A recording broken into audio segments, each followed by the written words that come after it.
Criada em 19 de junho de 2008 e intitulada de Lei Seca, esta lei veio para atender uma comoção social na busca da diminuição dos acidentes de trânsito, com conotação de impedimento total de consumo de álcool antes do ato de dirigir e de venda de produto alcoólico ao longo das rodovias federais. Já no seu primeiro ano de funcionamento, o número de mortes e internações por conta da direção alcoolizada teve uma redução média de 23% nas capitais brasileiras. Levantamento do Ministério da Saúde de 2009 revelou que o volume de hospitalizados por acidentes nas estradas diminuiu em 24.545, saindo de 105.904 no segundo semestre de 2007.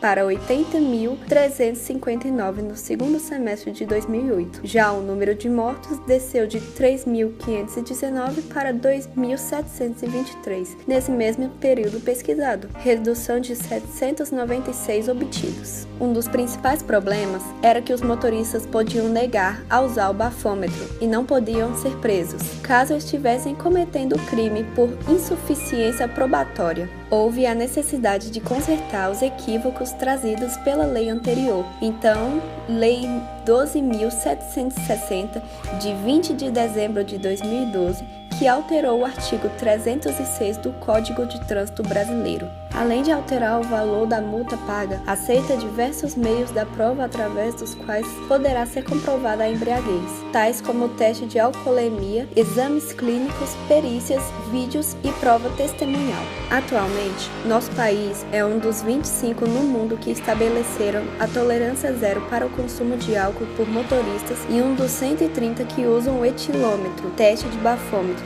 como forma de monitoramento do cumprimento da lei. O Brasil tem feito muito pouco ou quase nada. Não existe uma estratégia com vista a atingir essa meta. Existem ações mais ou menos isoladas e que estão focadas em tomar a legislação mais rigorosa em alguns aspectos, excesso de velocidade e consumo de álcool. Isso tem sido objeto de algum rigor no Código de Trânsito e ações de fiscalização. Mais do que isso, a gente não vê. Crítica do professor da Universidade de Brasília, UNB, e especialista em trânsito Paulo César Marques da Silva. A estudante de 20 anos que matou um ciclista atropelado no Lago Norte em abril de 2017 estava com teor alcoólico no sangue de 154% acima do que é considerado crime. Segundo o Departamento de Estradas e Rodagens, que fez o teste do bafômetro, a motorista estava com 0,865 mg por litro de sangue. O mínimo para ser caracterizado como embriaguez é 0,34 mg por litro. A jovem, junto com uma amiga, fez o uso do aplicativo Uber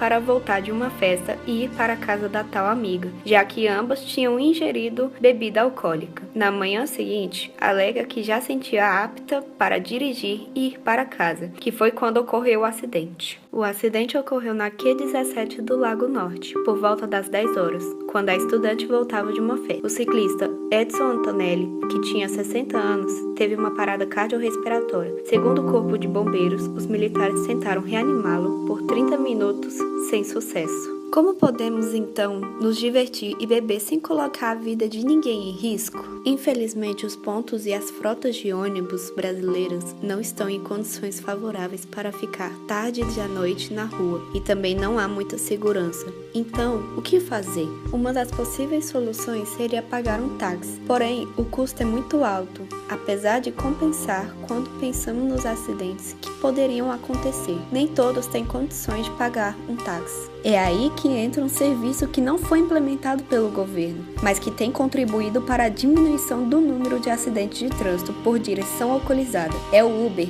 implementado para combater os preços altíssimos dos táxis, não só no Brasil, mas no mundo. Auxiliou nessa diminuição desses casos.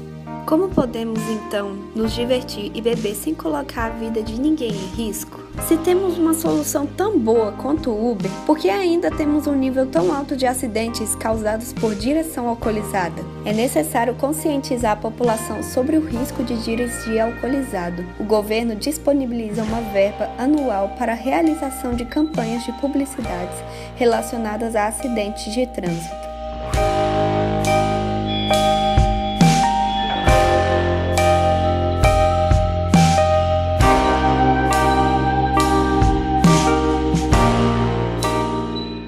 Álcool e direção, a vida na contramão.